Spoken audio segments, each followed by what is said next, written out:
Hey, what's going on, guys? I'm Dr. Boyce Watkins, and I was in the car, but I had to take a second to share with you guys. I just read where a couple of billionaires have really great plans for reparations. Robert Smith, who's worth about $5 billion, and Bob Johnson, who's worth a lot. I know he owns, I think, the Charlotte Hornets and stuff like that. Both of these guys have been talking about these important issues, and I think it's great. We've been talking about this stuff for years, and as a finance PhD, I've always believed, to the core of my heart, that not understanding economics and not being on top of our investing game has been the one thing that's kind of slowed us down in terms of making progress toward liberation. Now, I'm going to put some ideas out there for you to consider so that we know how to process this information and really take advantage of these opportunities. So here it goes. Give me the next 90 seconds of your time, and I'm going to give you something that you could walk away with. Number one, our people need powernomics-based education. A lot of our kids go to college and they learn business administration and business management, but they don't know how to start a business. You can't have business in your community if you don't have people that are starting businesses in the community. So you must have the ability to create your own jobs. Black people have been working for other people for too long, and it has not led to wealth creation in this country. We must have a generation of business owners who are trained at the highest levels. A lot of people could not get access to the PPP loans because they didn't have the infrastructure in their business to get it. Well, that comes from business training.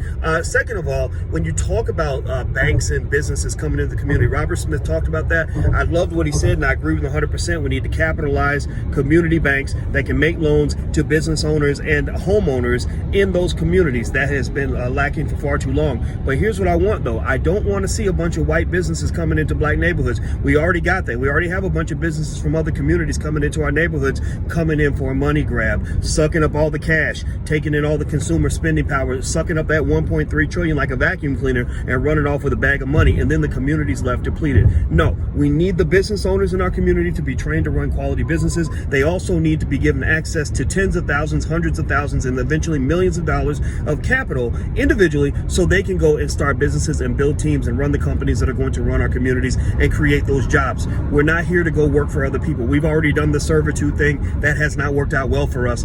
Also, when you talk about driving this car, the last piece of this is a deeper educational piece.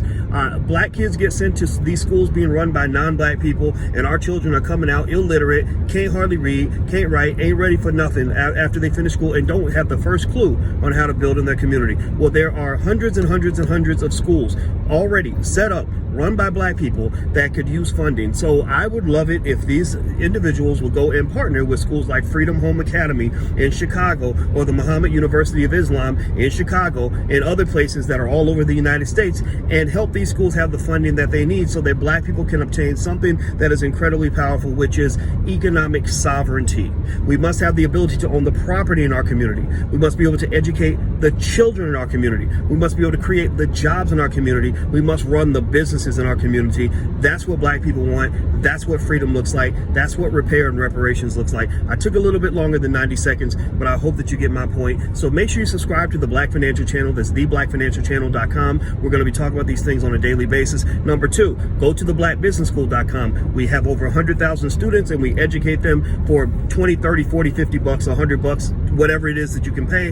We got you. We have your back. We will give you a business education that exceeds any university you've ever attended. I'm out of here. Take care. I'm Dr. Boyce Watkins. Have a great day. Thanks for listening. Bye-bye.